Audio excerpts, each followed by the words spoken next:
As human beings, we often spend a lot of our time, either consciously or subconsciously, seeking out avenues for self-expression. Because it's fulfilling to express oneself. Whether it be through the music you wrote, the table that you built, the dish you cooked, or the stickers you put on your car. Your self-expression might make others respect you or laugh at you. It might make some people straight up uncomfortable.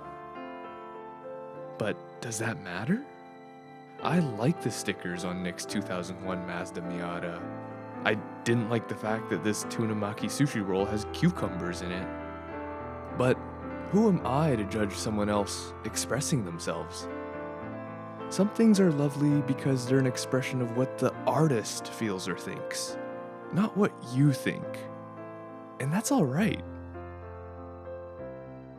Before going on a drive with Nick's Miata, I want to tell you, put whatever mods you want on or in your car, because life is short and you want your car to be yours.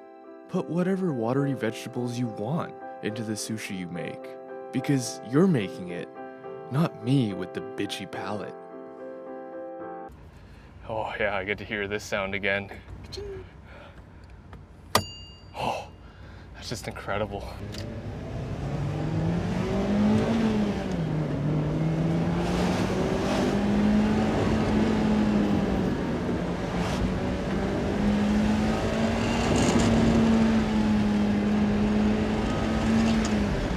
Knob rattles a bit, don't worry about it. Okay.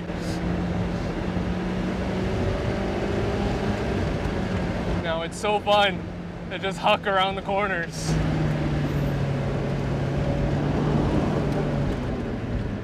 Okay. Here's that. Yep. Safety pass? Looks like it.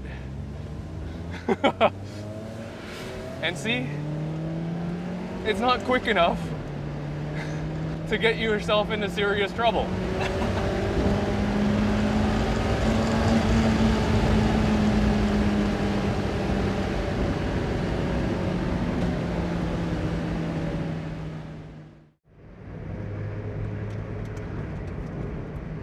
Nick, you've put a lot of time and effort into modifying this just to sit along with a gorilla driving your car. How do you feel about that? It's not the first time. Okay, that's good. One thing to note is that the wheel's close to you because it's a full-length hub with a quick release. Normally with these quick releases, you're supposed to run a short hub, but I like to have the wheel closer to me, so that's the only reason why it's kind of in your chest. It's a bit hard to reach the signals, but... It is hard to reach the signals. But it steers so comfortably.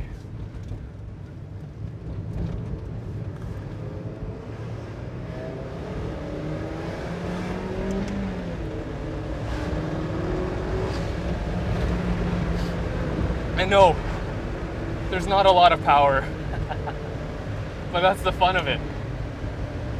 Nick has owned this car for 4 years now, and I mean, he's owned it for 4 years.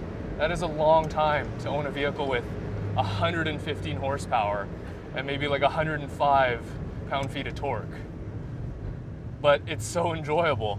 If the seat didn't exist, this car would be really, really comfortable. And sitting on the floor? Yeah. Part of the ride comfort is why I bought these coilovers. They're designed by someone that lived in Vancouver, so they kind of know how to make it compliant to crappy roads. They do handle undulations and such a lot better than standard coilovers. So I had VMAX Classics before from Flying Miata. They're different from regular VMAX by the way that they're resprung and revalved, but they did not absorb bumps as well as these. Now, that could be the pillow mounts, could be the fact that they are progressive springs, or it could, actually, are they progressive springs? I don't even remember anymore. Or they could just be the fact that it has big external reservoirs in the rear. I don't really know, but it was a great choice for me for daily driving the car. And you daily drove this car for what, 2 years? Yeah, 2-3 years, and as I was dailying it, I just slowly modified it more. So daily driving this, you must get used to people not seeing you at all, because it's a low, tiny, black vehicle. Yeah, Like, you kind of gotta act like you're a motorcycle sometimes and just be really defensive. Just assume that nobody sees you. Because I was rear-ended in this car before. It was very low speed, but I still got injured pretty badly. I could imagine.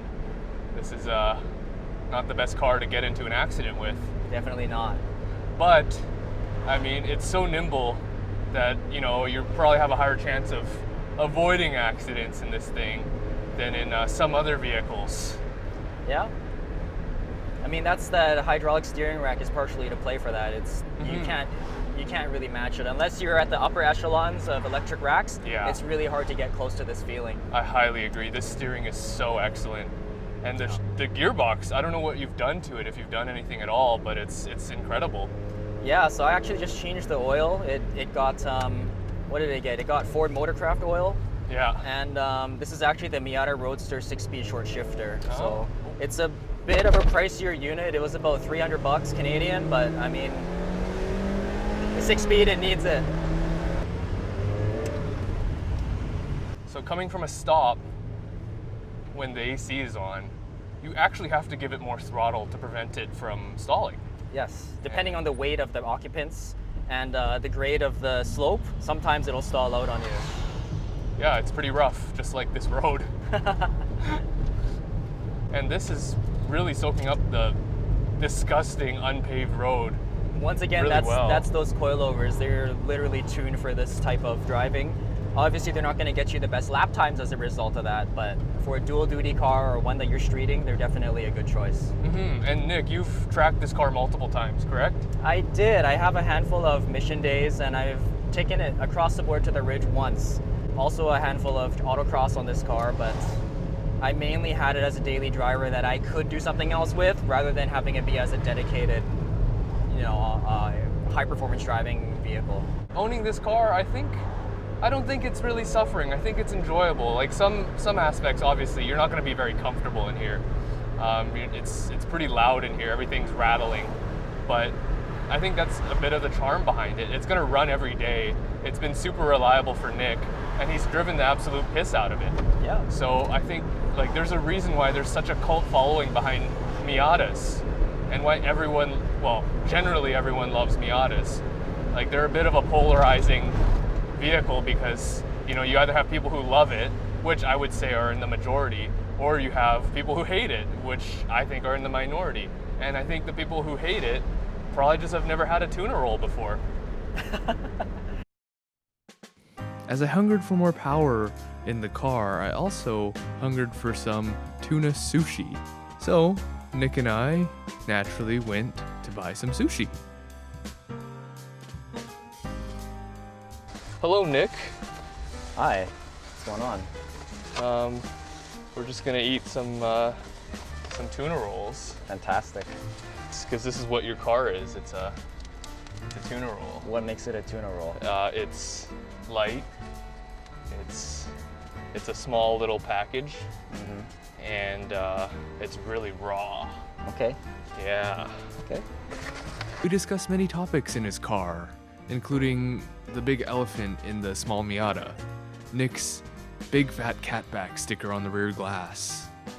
Now, he used to actually have an ISIS catback exhaust, which was as terrifying as the name suggests. But he took that exhaust off because he just doesn't want to terrorize children or adults anymore. So have you ever eaten in this car before? Yeah, I have. Really just like small things, McDonald's, stuff where you would eat while you're driving, something like that. Nothing like, I don't have any soup or anything in the cars though. We discussed my appreciation of the modifications on his car, as well as my hatred of cucumber and tuna sushi rolls. I think his modifications are either tasteful, or at least hilarious if not as tasteful. I think the tuna sushi rolls would have been delicious if they didn't have wet and soggy cucumbers sitting in between the damn fish and rice. Now, I can't speak much for Miatas other than the fact that I had one as my first car, and it sparked my love for enjoyable motoring. Nick's Miata is, or at least was, a canvas for his self-expression. It's a mechanical representation of what he's passionate about. How does this compare to the Miata you owned? The Miata I owned was a 93 with no power options, no power windows, no power steering. It sucked. It had a hole in the floor. And yeah, the first guy that actually came to buy it, he discovered the hole in the floor because water kept dripping on it because the soft top was leaking. And he's like, dude, there's a hole in the floor. I love that car. And I love Miatas. So I do have a history with Miatas. And they will be forever in my heart as a beautiful, like affordable, reliable, and incredibly fun sports car. I feel like an owner who wants to be involved with the driving process, with every little aspect of driving, you know, driving defensively, making sure that people don't murder you on the road in their, you know, 5,000-pound SUVs. Like, if you're one of those people who also wants to, you know, row a manual gearbox, have a really good time doing it in this little rear-wheel drive roadster, I don't think there's any car that's better. And for this price point that Miatas come in, especially the first and second, and even some third gen Miatas, NAs, NBs, and NCs, you really cannot go wrong.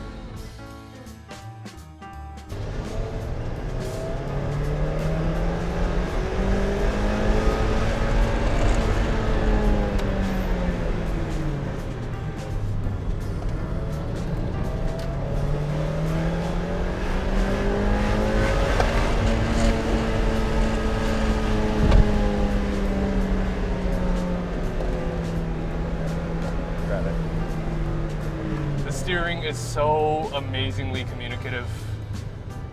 And there's a truck here. How are the brakes? Because I just bled them, so. The brakes feel great. Good? Okay. I feel like maybe one of the front rotors are a little bit warped. Mm-hmm. There's a little bit of a pulsation in there. That could be the ring going missing, or it could be ABS kicking, I'm not sure. Oh, I don't think I was braking that hard. Well, I'm running Carbotech XP8, so they do bite a little bit harder than what you may be used to.